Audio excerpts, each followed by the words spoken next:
Hi, everybody. Thanks for joining me at 4 o'clock today in the Locher Room. I know this was a surprise live show. I have a friend of mine who is in Nashville who wanted to say hello. I met this woman when I first became a page for ABC television in 1986. And then I was lucky enough to work with her on the morning show and live with Regis and Kathie Lee. It is truly my pleasure to welcome my friend, Kathie Lee Gifford. Kathie, Hi, thank you so sweetheart. much. I My can't tell you how pleasure. much it means. I'm so proud of you for finding your way into the whole new talent you have. I'm not surprised, but good for you. Thanks. I think a lot of people are going through times where they're discovering new things about themselves, not because they were looking to, just because of forced to almost. You have time that you're Right. trying to fill, and I'm so happy and proud of you, sweetie. Thanks. Yeah, I mean, I started as a page there. I, Learned a lot from you. oh, Let me toot your horn a little right now, quickly. oh, take your What time.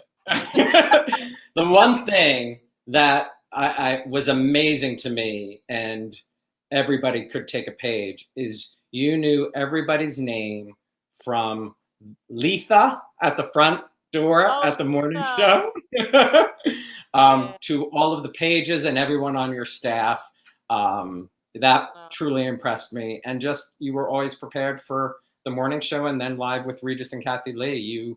Your guests had somebody who was, listening and paying attention. And I hope I still have a lot to learn, but it's been a great education. But so thank uh, you. I'm happy for you, and you were always a delight. And I've stayed close. We all go off on our ways, and we don't spend a lot of time anymore with one another. But certain people make strong impressions, and I knew you'd be successful from day one. I can usually tell there's an eagerness about certain people. There's a willingness to put aside their ego. You can tell that they're not just trying to. That they don't expect. There's you know what it is. It's like a lack of entitlement. I can't stand entitlement. When people show up and expect something, how about you start learning something? You start giving of yourself. And that's how you'll really learn. And you were like that. You were eager to learn, and you were gracious, and you were smart. And, I just said, "Yeah, this kid's going to be a success for sure." And I'm, It's funny because close to quite a few people there. Jill Martin.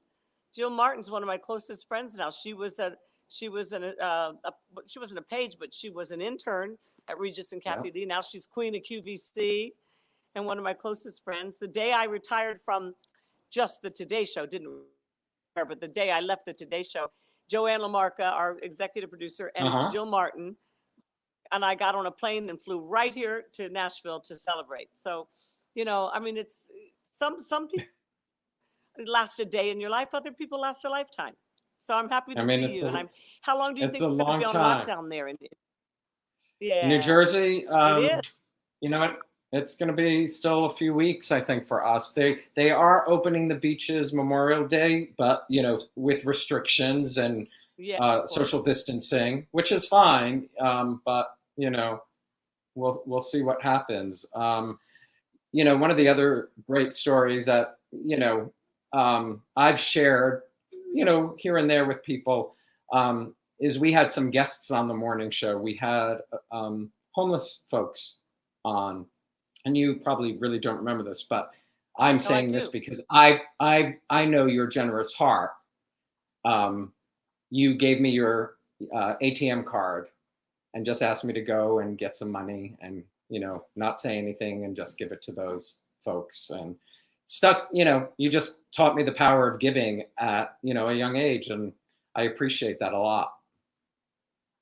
You're a special You know what, lady. Alan? When I was, you're sweet to say, when I was a very young performer, and all of a sudden I got Name That Tune, and I was ready to leave the industry because I'd just been trying and trying, and I hadn't gotten meaningful work yet. I'd worked, sporadically, but not as a, and I knew that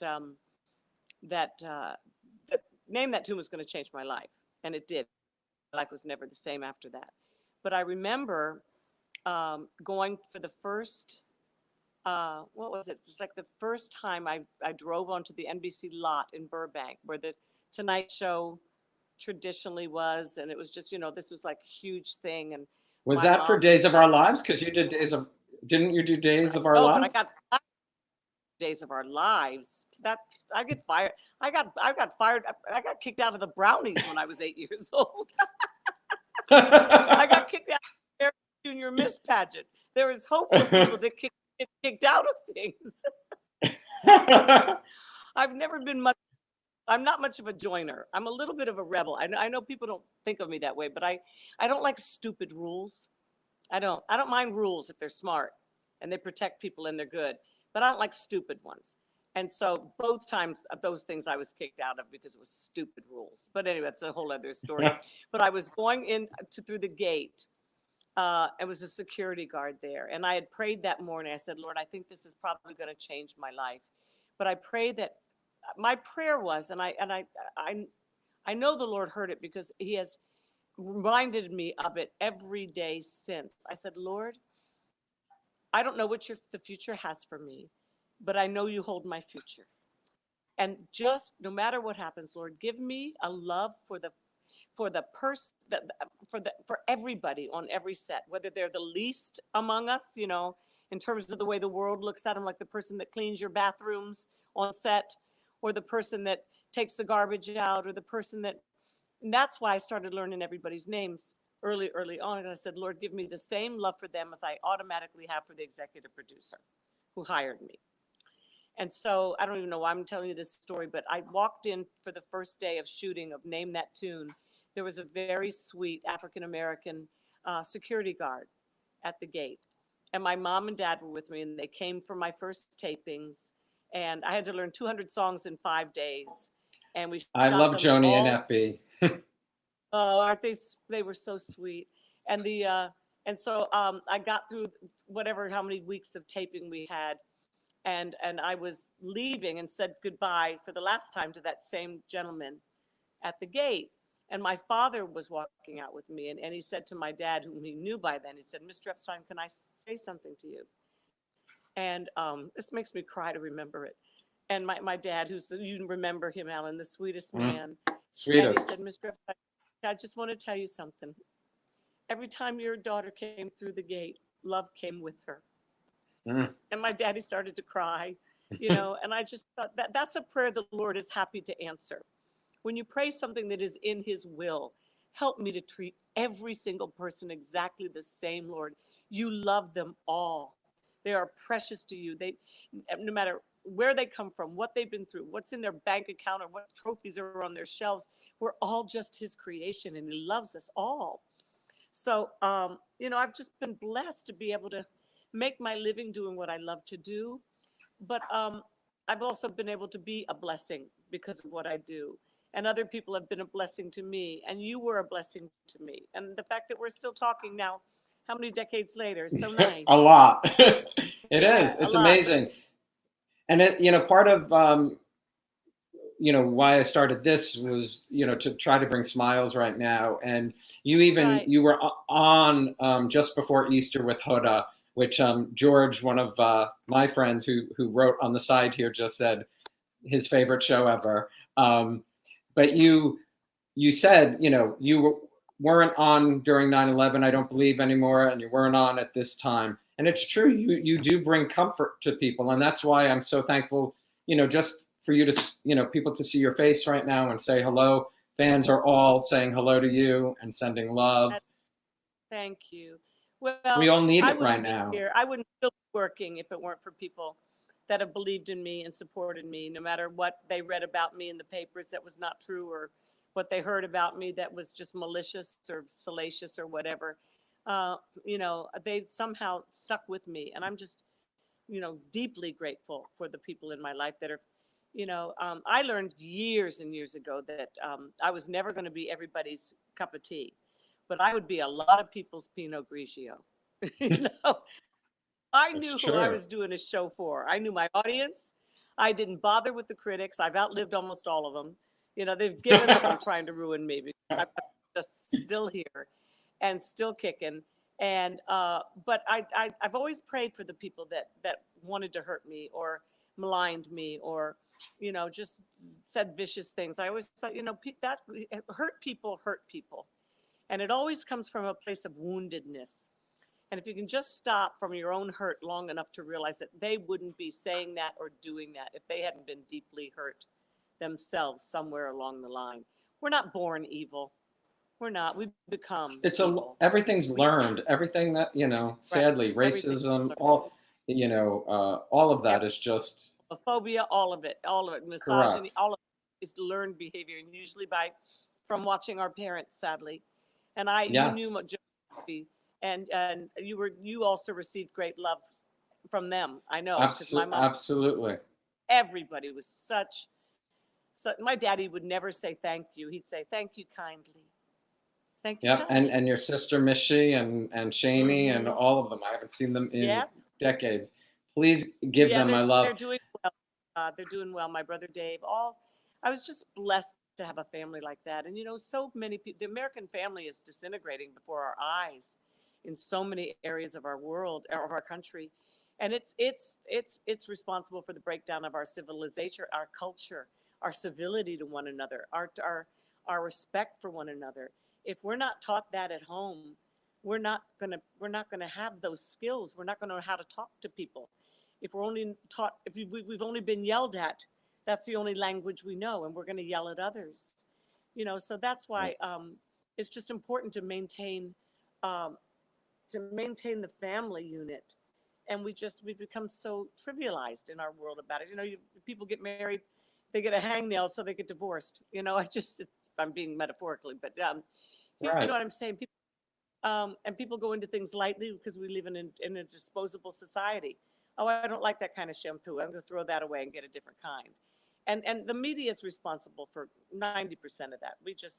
And I was a part of the media and still am for 40 some years. And Yeah, but with Regis and with Hoda, you brought a lot of happiness and light to people's lives. I mean, well, yeah. that's what I pray every morning. Lord, guard this mouth because it's capable of tremendous damage.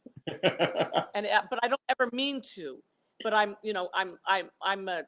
respond very quickly to things, and I'm an impulsive person and compulsive. Ask my kids, and that's also a reason for success because I would say whatever was on my mind. Well, you can't do that anymore in today's world. I could Regis and I could have never had success in the world of social media, Alan. Never. Oh, oh. We had no writers. We had no. You remember? We didn't even see each other before we No, started the show. I held up the cue cards. I held up the cue cards. Remind us, because we were even old then. Yeah. What was next? No, yeah. I mean, the cue cards were just gonna, what was next, not your script. It was just, who No, was there coming was up no next or script. something. No, Right. no. No, I People mean, don't what you guys did. for 23 minutes every morning without a commercial break. And it changed. We didn't know what we were doing. We just being who we were changed the whole landscape of daytime television. And I just spoke to Reach the other day. I mean, we're still such close friends, and he's holed away in California now and under lockdown, and he's not happy about it. Yeah. You can I'm imagine sure that man doesn't like and to be locked down. he gets on the phone with me and he goes, "It's over." It's over. But you're so right. You're 23 minutes. If social media people, I mean, you're on Twitter. I mean, they would have probably been commenting from the minute you two opened your mouths. Yeah, no. They if they don't know you and understand your motivation, people that know me from television, know my heart, know that I wouldn't hurt anybody on purpose ever, ever. And I try to be gracious to people. I make mistakes. I'm human. But I could no more be a part of certain shows where all they do is scream at one another and put each other down. And I really literally had to move away from that culture. It's only gotten worse in the 40 years that I've lived in the New York area. I only lived in New York a couple of years. The rest of the time I commuted from our home in Connecticut. But every single day I'd have to gird myself for this culture there that is a gotcha culture. It's a mean-spirited culture. It's a get off my planet if you don't agree with me culture. And it's the antithesis of everything I was raised to believe. And it's only gotten uglier and uglier and uglier in our political climate. And I just said, I'm done. It's scary. I've been working in Nashville on a movie that I had written for my friend Craig Ferguson and me, which hopefully I think I can announce soon is coming out finally. But Oh, I good, was good, writing, good. I was writing the soundtrack, all the songs with a great writer down here in Nashville named Brett James. So I was down here tons and tons of the time. And and when I get on the plane on Sunday afternoon, fly back to LaGuardia, I remember thinking to myself as I'd settle in, I go, why am I so happy when I'm down here? I'm so happy here. And I thought it's because it's joyful here. People, I was here during an election, I think not last year, the year before. Nobody talked about the election at all. They said, I don't really give a rip who you're going to vote for, but let's have a beer and write a song. You know? That's great. It's people let you vote for whoever you want to vote for, worship the way you want to worship, love whoever you want to love, and let's just go have some fun and write a song.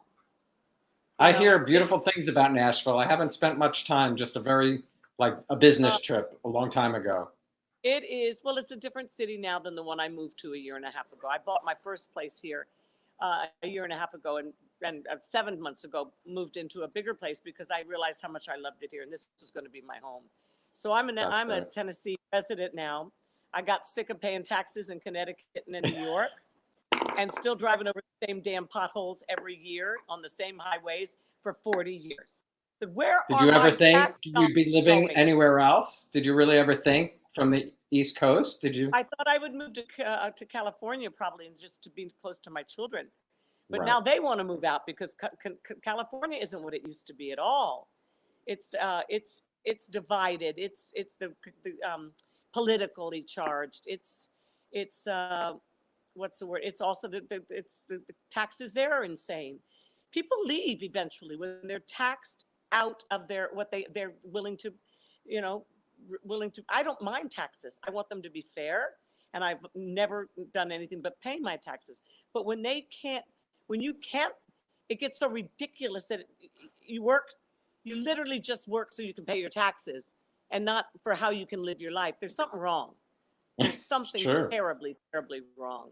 And it's out of control in some parts of our country, not every part. There is no state income tax in Tennessee. Oh, There's wow. no state tax in Delaware or in Nevada or Texas or Florida. And that's why people buy the moves to those areas, because they can keep more of what they work hard for. Spend it the way they want to, the way they choose to. I hear you. I wanted to mention Frank. Another thing after Frank passed, which I was devastated to hear because I knew Frank, thankfully, through you. But the story, I think it was Hoda who actually shared it about him, and I tweeted this to you because you've made me do it going forward, was how he always thanked our police and fire anytime he walked past somebody or saw them. And I try to, I see the National Guard or the policemen on the street corners. I try to take that to heart. Yeah, they're our first line of defense, and they serve so they're maligned in the media a great deal, and they don't get the respect they deserve. There's a few bad apples for sure, but for the most part, you're being robbed or you're being raped or you're being assaulted. What's the first thing you do? You scream for the police, right? Somebody come and help me. So Frank used to, if I knew if he was missing, that I should go out in the hall or go out where the swells weren't. You know what I'm saying? Mm-hmm. And he'd be talking to a busboy, or he'd be talking to a policeman or a security guard, or out on the street it would be the fire guy, the garbage guys. One time I got mad at him because we were driving somewhere. We were a little late to get to something. There's a crossing guard standing there, like a school crossing guard. And Frank stopped the car, stopped traffic, and rolls down his window and starts talking to the crossing guard. I said, honey, we're late. It wasn't. But you know what? I love that about him. I love that he was considered one of the most successful, most celebrated, most famous men in America. But he never forgot where he came from, ever. Frank ate dog food during the Depression they were so poor in his family, and he was grateful for it. And it's a great lesson to teach people. Yeah, He said, people thought I was born with a silver spoon in my mouth. He said, Kathie, we didn't have spoons. We didn't have any spoons. You know, here's a man who never felt entitled. He had an attitude of gratitude until the day I found him on the floor on Hoda's birthday, 2015. Yeah, I was blessed. When I fell in love with him, I knew there was a 23-year age difference, and I remember not caring one bit because love is lousy at math. Love is lousy at a lot of things. Oh, I love that. Really love that. At math. And we were 23 years apart to the day. And I never dreamed that I had no idea how much time I would have with him. But I remember praying, Lord, just give me 10 years. Give me 10. If you give me 10 years with this magnificent man, I will be so grateful. Willie almost tripled it. We had 29 years together, 33 as friends, and 29 years married. And we had our troubles. He broke my heart. He was unfaithful to me once, and it was just about killed me. But we came back from that by God's grace. And, that's what I mean about running from something when things don't go. You stick it. Hard. Mm. Well, I can't thank you enough for doing this. I know you have a busy afternoon. Pleasure. And I thank you. And I tried to purchase Cherish online, the new sparkling, but they don't send it to New Jersey, so I have to go to a store. They don't ship it to New Jersey. Yes, they don't ship Cherish. People get mad at me because they say, "Why aren't you like I don't want to ship them a product?" Right. Every state has its own liquor laws, and for some reason, you can't ship to New Jersey, you can't ship to Ohio, you can't ship to Canada, and boy, people take it personally. They really, and they shouldn't. I have nothing to do with it. I'd love to send them everything they want. Well, I heard you talking about it, so I'm definitely going to check it out. And Mazel Tov to your two. Work and pick it up. Not now. Wow, you can't even. So you avoid this city like crazy, right? Yeah. I mean, I haven't been. I came home on March 11th and have not been back to the city since. Yeah. Wow. Well, I haven't been back up to Connecticut, and I hope things are opening up now a little bit in Connecticut. So I hope to go up and spend some time this summer. I love Nashville, but it's an oven in the summertime. Yeah. It's really an oven. I've learned that last summer. I said, I think since I've established my residence now, I think I'll go back to Connecticut a little bit and enjoy the water and enjoy my neighbors there. My dogs, I miss my dogs so much. Oh, I bet. Well, the fans, I can't thank you personally. It means the world that you took the time to do this, but there is so much love being sent to you. Mazel Tov on your children. I can't believe you have 2 children about to get married. That's mind-boggling to me. Yeah, they both chose so wisely that I love both of the people that they've chosen to love and spend their lives with.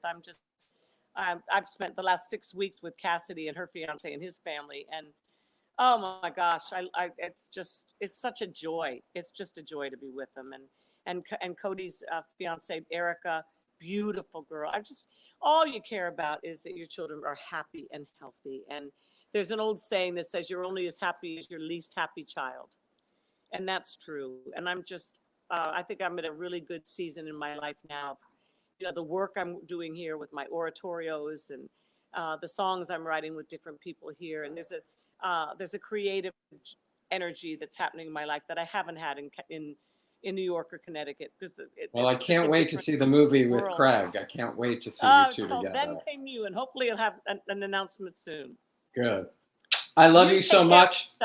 And love you. I will. Thank you. It means the world. Darling. Kathie Lee Gifford, everybody.